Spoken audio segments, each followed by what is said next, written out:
Немате држава, тогаш нема контрола на растење на цените. Не се работи само за цените во становите или за прехранбените производи, воопшто цените растат вртоглаво. Поготово да дискутираме точно малце за становите.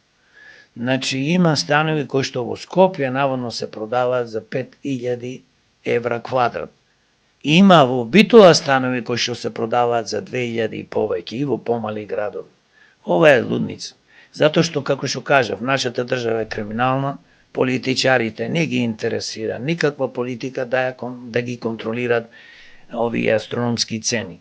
Што ние како демократи би направиле? Прво, за да спречиме покачување на цените на становите, прво ние би креирале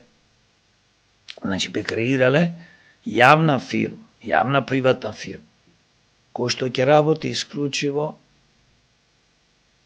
значи, колку ги кошта станот, толку ќе се продаде. Ако станот нив ги кошта реално 1300 евра во Скопје, а 700 евра во Битола, толку ќе се продаде.